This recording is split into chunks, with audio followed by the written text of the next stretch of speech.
하나님의 사람이든 그가 하나님의 사람이든 아니면 악한 자이든 상관없이 그들의 삶을 통해서 우리는 우리의 삶 속에서 무엇을 배워야 하고 무엇을 버려야 하는지를 간접적으로 깨닫게 되는 것이죠. 그런데 이 과정에서 성경의 인물과 현재 우리와 너무나 큰 괴리가 있을 수 있습니다. 무슨 얘기냐면, 예를 들면 오늘 말씀의 주인공이 바로 그렇습니다. 솔로몬은 왕이었어요. 왕.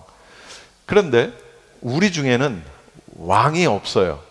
그리고 우리 중 누구라도 나중에라도 왕이 될 가능성이 있는 사람들이 여기 있느냐? 전혀 없습니다.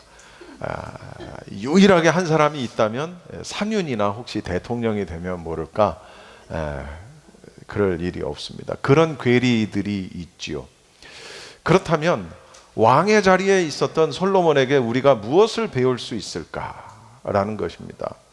무엇이 됐든 보는 관점이 일반 백성들하고 왕의 관점은 다를 텐데 말이죠. 그런데 오늘 이 솔로몬에게서 우리는 구약, 신약, 그리고 현대, 그리고 앞으로 미래에 이르기까지 모든 믿는 자들에게 하나의 훌륭한 모본을 찾아볼 수 있다라는 겁니다.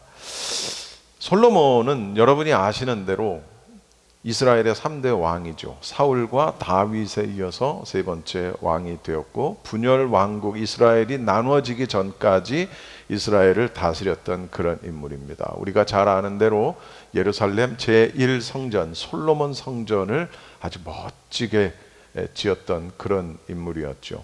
솔로몬은 통치 초기에 하나님을 정말 사랑했고 하나님의 말씀에 따라서 이스라엘을 통치했던 그런 분입니다. 그러한 솔로몬의 행적 가운데 가장 유명한 게 하나 있는데, 그것은 뭐냐면 오늘 본문에서 나온 대로 기브온에서의 일천번제 사건입니다. 4절을 보시면 기브온에 제일 유명한 산당이 있었으므로 왕은 늘 그곳에 가서 제사를 드렸다. 솔로몬이 그때까지 바친 번제물은 1000마리가 넘을 것이다. 요 부분입니다. 솔로몬이 기브온에서 1000번제를 드린 이 성경의 사건을 두고 옛날에, 요즘에는 안 그럴 거예요 아마, 옛날에는 정말 많은 목회자와 성도들이 그 1000번의 제사를 1000번제를 드렸다라는 것을 1000번의 제사를 드렸다라는 것으로 오해를 했었다는 것이죠. 무슨 얘기인지 이해하세요? 1000번제라는 것은 1000번의 제사를 한 마리씩 1000번을 1000일 동안 드렸다라는 것이 아니라 1000마리의 제물을 번제물로 드렸다라는 그런 뜻입니다. 그게 1000번제입니다. 저는 아주 오래전에 교회에 헌금하는 교인들 가운데 이 1000번제 헌금을 드리는 것을 많이 봤어요. 심지어 1000번제 헌금 봉투도 있었던 기억이 납니다. 그때 저 역시 무슨 생각을 했냐면, 매일같이 일정 금액의 헌금을 1000일 동안 드리는 것으로 생각을 했어요. 이게 얼마나 대단한 거냐면, 생각해 보세요. 매일같이 1000원씩 헌금을 하면 1000일이 되면 얼마냐면 100만 원입니다. 그런데 여기다가 10,000원씩 만약에 매일같이 헌금을 했다? 그러면 1000일이 되면 얼마일까요? 1000만 원이 되는 거예요. 대단한 거예요. 대단한 거예요. 그 당시 목사님들도 그 1000번제를 이런 의미로 해석을 하기도 했었어요. 심지어 이 1000번제에서 파생된 게 뭐냐면 1000일 새벽 기도, 100일 기도, 뭐 이런 것들이 이제 파생이 되기 시작을 합니다. 어떤 마음인지는 알죠. 뭐 물론 당연히 알죠. 그러나 아주 다분히 어떤 기복적인 혹은 무속적인 그런 바탕이 깔려 있는 것이었다라는 것이죠. 솔로몬의 이 1000번제는 한 마리씩 1000일 동안 제사를 드렸다라는 것이 아니라 솔로몬이 드린 번제물의 숫자가 1000마리였다라는 그런 얘기입니다. 주석에는 아마 적어도 7일에서 8일, 그러니까 한 일주일 정도 시간이 걸렸을 것이다, 이렇게 지금 예상을 합니다. 그런데 이것만으로도 당시 하나님을 향했던 솔로몬의 열정이 얼마나 큰 것이었는가를 우리가 알아야 된다는 것이죠. 그러니까 일천번제는 그걸 깨달아야 되는데 1000번, 1000일 동안 너무 많은 오해를 했다라는 것이죠. 그런데 여기서부터 보통 우리가 이제 우리의 형편과 맞지 않은 것을 보게 됩니다. 무슨 얘기냐면 솔로몬은 왕이었으니까 1000개의 제물을 하나님 앞에 드리는 게 가능했겠죠. 일반 사람들이 그렇게 할 수는 없잖아요. 그렇다면 우리는 솔로몬의 이러한 행위를 통해서 솔로몬의 열정과 더불어서 무엇을 우리가 배울 수 있느냐라는 겁니다. 예전에 한국 교회가 그랬던 것처럼 어떤 일정 금액을 매일 헌금해서 천일을 채울 것이냐? 아니라는 것이죠. 이것을 오늘날 우리는 어떻게 우리의 삶 속에 적용을 해야 되냐면 번제라는 것은 십자가에 달려 죽으신 예수 그리스도의 온전한 헌신과 희생을 의미하는 것입니다. 할렐루야. 이게 바로 히브리서의 내용이에요. 예수 그리스도의 단번에 드려진 희생제, 딱 한 번 단번에 드려진 희생제, 그러나 그 효력은 영원한 제사, 그것으로 변혁이 된 것이죠. 이처럼 제사를 계속 드려야 한다고 지금도 주장을 한다면, 그렇다면 우리가 예수 그리스도의 희생은 헛것이 되고 말 것입니다. 어떤 사람은 얘기합니다. 아니 우리가 하나님 앞에 정성을 다해서 드린다는데 뭐가 잘못됐습니까? 이런 얘기도 할 수 있죠. 그러나 하나님은 오히려 그것을 더 기뻐하는 것이 아닐 것이다 라는 것이죠. 하나님이 과연 그런 헛된 것을 받으실까? 우리끼리 위안을 삼는 거죠. 그렇죠? 우리의 마음속에 우리끼리 위안을 삼는 거예요. 우리들의 중심을 보시는 하나님께서 번제를 빙자해서 그 욕심을 채우려는 것을 기본적으로 알고 계시다라는 거예요. 그러니까 어느 일정 금액 또는 일정 횟수가 중요한 것이 아니라 우리를 위해서 희생 제물이 되셔서 십자가에 달리신 예수 그리스도, 그 예수 그리스도를 신뢰하는 것, 그리고 그 예수 그리스도의 십자가의 사랑을 붙들고 예배하고 기도하는 것, 그것이 우리에게 필요한 것이다라는 것입니다. 여러분, 이렇게 솔로몬은 자신이 할 수 있는 최선의 것을 하나님의 제단에 바쳤어요. 이게 배워야 할 점이라는 것이죠. 그렇게 여러 날 동안 제사를 드리던 중 하루는 하나님께서 솔로몬의 꿈에 나타나십니다. 5절에 보시면 그날 밤에 기브온에서 주님께서 꿈에 솔로몬에게 나타나셨다. 하나님께서 말씀하시기를 내가 너에게 무엇을 주기를 바라느냐 나에게 구하여라 하셨다.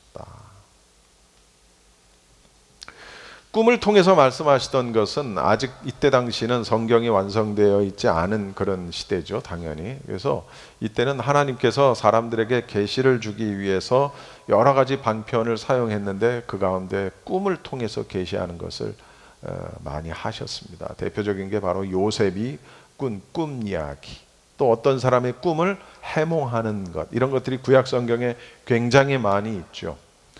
물론 오늘날도 하나님께서 우리 각자에게 레마의 말씀을 꿈으로 계시하시기도 합니다. 그것이 전혀 없는 것은 아닙니다. 그러나 기본적으로 성경에서 하나님의 뜻을 성경에서 찾아야지 성경을 제쳐주고 꿈만을 신봉한다? 그러면 그것도 잘못된 신비주의에 빠질 가능성이 크다라는 것을 우리는 절대로 잊어서는 안 됩니다. 솔로몬이 그 하나님의 말씀에 대답을 합니다. 솔로몬이 대답하였다. 6절. 주님께서는 주님의 종이요 나의 아버지인 다윗이 진실과 공의와 정직한 마음으로 주님을 모시고 살았다고 해서 큰 은혜를 베풀어 주시고 또 그 큰 은혜로 그를 지켜주셔서 오늘과 같이 이렇게 큰 보좌에 앉을 아들까지 주셨습니다. 이렇게 얘기해요.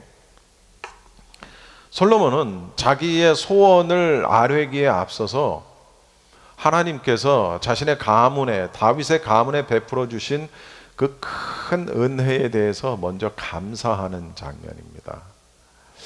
여러분, 솔로몬은 왕이었고 우리는 왕이 될 가능성이 제로지만, 그러나 왕이기 전에 하나님의 사람이었던 솔로몬의 이런 자세를 우리가 배워야 한다는 것이죠. 할렐루야. 여러분, 감사하는 것. 여러분이 개인 기도를 하시거나 어떤 대표 기도를 하시거나 무엇을 하실 때 감사 기도부터 시작하는 걸 여러분들이 잊으시면 안 돼요. 감사하는 것. 솔로몬은 덮어놓고 자신의 소원을 말한 것이 아니라 먼저 하나님 앞에 이렇게 인도하신 하나님을 감사하는 것부터 시작했어요. 참 이런 것도 소소한 것 같지만 우리가 배워야 할 그런 자세가 아닐까 하는 생각이 듭니다. 그러면서 9절에 뭐라고 나오냐면, 그러므로 주님의 종에게 이제 소원을 이야기하는 겁니다. 우리 9절을 한번 같이 읽어봅시다. 시작. 그러므로 주님의 종에게 지혜로운 마음을 주셔서 주님의 백성을 재판하고 선과 악을 분별할 수 있게 해주시기를 바랍니다. 이렇게 많은 주님의 백성을 누가 재판할 수 있겠습니까? 자, 여러분 보세요. 솔로몬은 자신이 왕으로서의 자기 정체성을 분명하게 갖고 있었던 인물입니다. 이 사람은 지혜를 구하기 전에 이렇게 고백을 해요. 자신은 아직 어린아이인데도 다윗의 뒤를 이어서 왕이 되게 하셨습니다. 대부분의 주석가들은 솔로몬의 이때의 나이를 약 20살 정도로 이렇게 봅니다. 20살 당사자는 자신이 모든 걸 다 안다라고 생각을 할지 모르지만, 그러나 이미 20살의 때를 지난 우리들이 20살을 생각해 보면 참 아이였다 하는 그런 생각을 하지요. 그런 어린 자신은 왕으로서의 행동거지나 생활 태도 또는 왕으로서의 어떤 처신, 그리고 백성을 다스리기에는 너무나도 어리다라는 것을 고백을 합니다. 자신의 부족함을 깨닫고 스스럼 없이 토로하는 이 솔로몬의 자세는 우리 성도들이 하나님 앞에 어떤 자세를 취해야 하는지를 또한 아주 확실하게 보여준다라는 것이죠. 다윗이 인구조사를 했을 때 당시에 이스라엘의 인구는 성인 남자만 130만 명 정도가 됐습니다.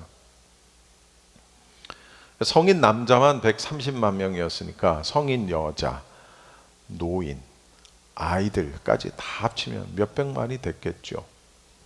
이 많은 사람들을 돌보는 게 쉬운 일은 당연히 아닐 것입니다. 그때 당시에 교통 인프라가 있겠습니까? 무슨 인터넷이 있습니까? 아무것도 없는 그런 시대에 몇백만의 자기 백성을 다스린다라는 것은 절대로 쉬운 일이 아니었을 겁니다. 그래서 솔로몬은 하나님께 이 백성을 정말 잘 다스릴 수 있게 해주세요. 그리고 선과 악을 잘 구별해서 재판할 수 있는 지혜로운 마음을 저에게 주세요 라고 이렇게 기도를 합니다. 그러니까 솔로몬은 지금 자신에게 무엇이 필요한지를 정확하게 알고 있었다라는 것이죠. 자신의 필요를 정확하게 알고 있었고 욕심 부리지 않고 딱 그것만을 요구했다라는 것을 우리가 보게 됩니다. 그런데 10절에 보면 분명하게 나옵니다. 솔로몬의 이러한 기도가, 지혜를 요구하는 이 기도가 하나님의 마음을 기쁘게 했어요. 하나님의 마음을 아주 흡족하게 했어요. 그래서 하나님께서는 솔로몬을 이렇게 축복을 하십니다. 제가 11절 읽을게요. 12절 읽어주세요. 그러므로 하나님께서 그에게 말씀하셨다. 네가 스스로를 생각하여 오래 사는 것이나 부유한 것이 아니라 다만 재판하는 데에 듣고서 무엇이 옳은지 분별하는 능력을 요구하였으므로 이제 나는 내 말대로 내게 지혜롭고 총명한 마음을 준다. 너와 같은 사람이 너보다 앞에서도 없었고 내 뒤에도 없을 것이다. 여러분 잘 보세요. 솔로몬의 간구가 자신의 개인적인 부귀 영화나 오래 사는 것, 장수를 위한 것이 아니라 하나님과 택한 이스라엘 백성을 위한 것이었기 때문에 하나님이 이것을 들으시고 기뻐하셨다라는 겁니다. 흡족해 하셨다. 세상 사람들이 이야기하는 가장 큰 복은 무엇일까요? 아마 너도 나도 다 똑같은 얘기 할 거예요. 돈 많이 벌고 무병장수. 이거 싫어할 사람 있어요? 여러분, 나는 이거 절대로 싫어요 할 사람 아무도 없습니다. 저도 좋아합니다. 돈 많이 벌고 무병하게 장수하는 것이 최고의 복이죠. 우리가 잘 아는 진시황은 자신이 가지고 있었고 누리고 있었던 부와 권력을 영생토록 소유하기를 원했어요. 불로장생. 그러나 지금 세상 사람들이 기억하는 진시황은 딱 하나입니다. 뭘까요? 만리장성. 그것밖에 기억하는 게 없어요. 하나님께서는 솔로몬의 간구대로 그에게 지혜롭고 총명한 말씀을 주셨어요. 마음을 주셨어요. 그리고 전무후무한 그런 지혜의 사람이 됐어요. 이게 어느 정도였냐면 다른 나라에서까지 소문이 났어요. 그래서 이 솔로몬의 지혜가 어느 정도인지, 솔로몬의 지혜를 보고 싶어서 각종 재물을 바리바리 싸들고 솔로몬을 찾아오게 됩니다. 그 중에 대표적인 여왕이 우리가 잘 아는 시바의 여왕이 거기 있는 거예요. 그런데요, 이것은 우연히 된 일이 아니에요. 왜냐하면 13절을 여러분 읽어보세요. 13절 시작. 나는 또한 네가 달라고 하지 아니한 부귀와 영화도 모두 너에게 주겠다. 네 일생 동안 왕 가운데서 너와 견줄 만한 사람이 없을 것이다. 여러분, 사람들이 가장 흔히 오해하고 있는 게 뭐냐면 인간의 노력과 수단과 방법만으로도 자신이 원하는 부와 영광을 얻을 수 있다라고 생각하는 거예요. 열심히 죽어라고 일하면 부자가 될 수 있다라고 생각하는 거라는 것이죠. 여러분, 열심히 산 걸로 치면 우리 집도 만만치 않습니다.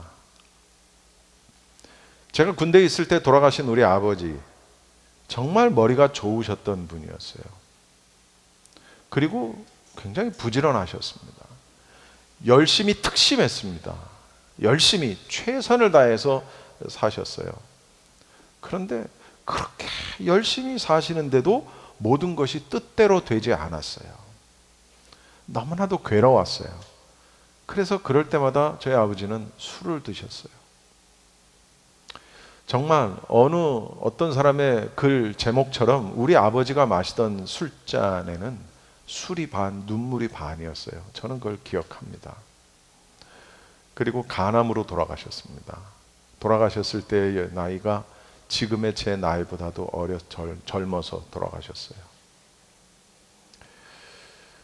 우리 어머니 김재순 권사님은 40이 조금 넘은 나이에 중풍을 맞으셨고 그 몸으로 남대문에 가서 다방이나 식당을 돌며 껌파리를 하셨었습니다.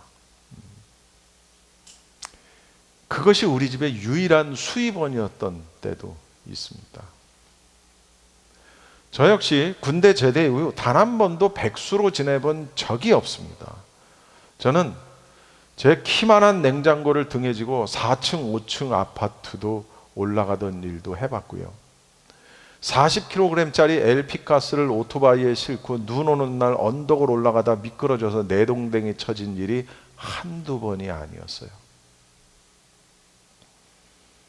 미국에 와서는 새벽마다 신문을 돌렸습니다. 집사람하고 같이. 그리고 밤과 낮이 바뀐 생활을 10수년을 제가 했습니다. 얻은 건 돈이 아니라 병밖에 없어요. 열심히 산 걸로 치면 1등은 못해도 10등 안에는 듭니다. 우리 집사람은 소년원 선교회 간사로 일하면서 그때 당시 월급 50만 원을 받아서 생활하며 저를 신학교를 졸업시킨 사람입니다. 내가 번 돈은 다른 데 사용됐고 집사람은 화장품 하나 제대로 사지 못하고 남이 준 옷을 입으면서 열심히 살았어요. 내 신학교 학자금을 마련을 해서 신학교 6년을 내가 졸업할 수 있게 해준 사람이 제 집사람입니다. 열심히 살았습니다. 최선을 다해서 살았습니다. 여러분, 부자가 된 사람들 중에는 유산을 받아서 졸부가 된 사람도 있고, 물론 열심히 고생해서 일하고 부자가 된 사람도 있습니다. 그러나 우리는 너무나도 잘 압니다. 그렇게 열심히 산다고, 열심히 부지런히 일한다고 다 부자가 되는 것은 아니라는 것이죠. 공부 열심히 해서 성적이 좋고 해서 부모님의 마음을 기쁘게 해드리면 달라고 안 해도 용돈이 주어지는 거예요.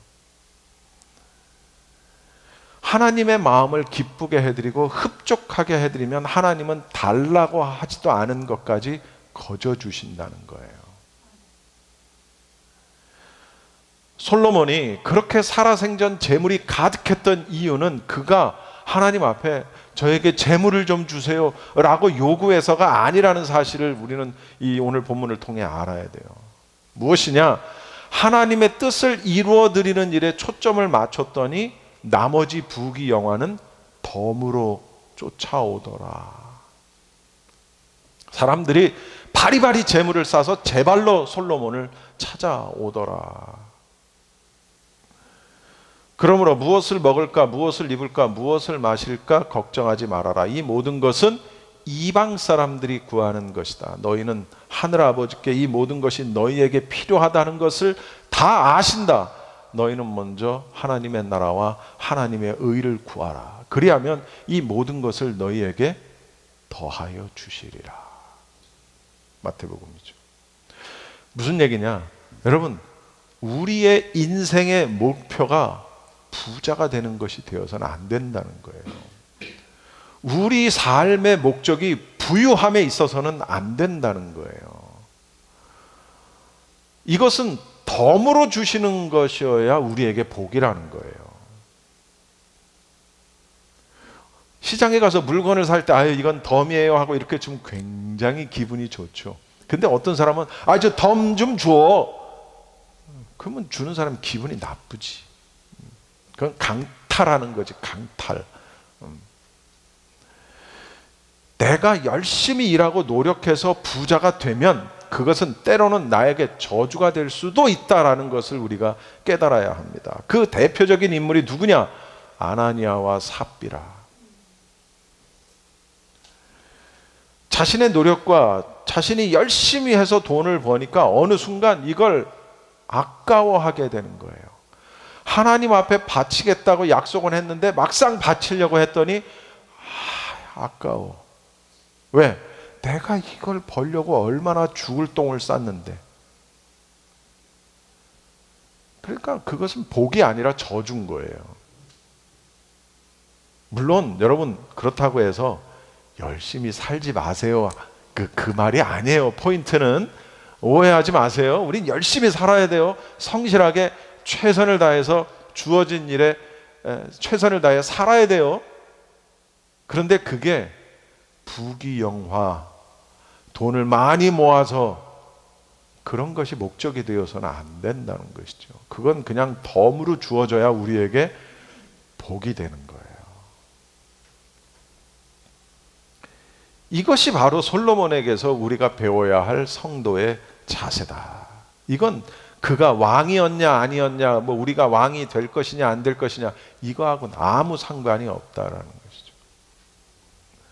말씀 속에서 하나님의 뜻을 찾고 순종과 충성으로 감당을 하면 혹시 누가 알아요? 이 땅에서 하나님이 부귀도 함께 주실지. 그러나 그게 아니어도 상관없어요. 왜? 저 새 하늘과 새 땅에 내가 거할 크고 빛나는 집이 있을 것이다 라는 그 믿음으로 우리가 살아야 한다는 것이죠. 그러니까 이 땅 아니면 저곳에서 분명히 그것이 많은 재물들로 우리에게 쌓여질 것이다. 어떻게 하면? 너희는 먼저 하나님의 나라와 하나님의 의를 구하라. 나머지는 덤으로 내가 너에게 주겠다. 그걸 가장 모범적으로 우리에게 보여준 인물이 바로 솔로몬이에요. 솔로몬이 흠이 없느냐? 다윗에게도 흠이 있었던 것처럼 솔로몬에게도 너무나도 큰 흠이 있습니다. 물론 더 깊이 들어가면, 근데 뭐 우리가 그걸 여기서 살펴볼 건 아니고, 솔로몬의 삶을 통해서 이 부분을 우리가 가장 크게 여기고 배워야 한다라는 것이죠. 우리의 삶 속에 내가 하나님의 나라와 하나님의 의를 위하여 내가 구할 것이 무엇인가, 내가 구해야 할 것이 무엇인가, 내가 어떻게 살아야 할 것인가에 대한 부분을 생각해 보는 것, 이것이 솔로몬이 우리에게 주는 가장 큰 교훈이라는 사실을 잊지 마시기 바랍니다. 기도하겠습니다.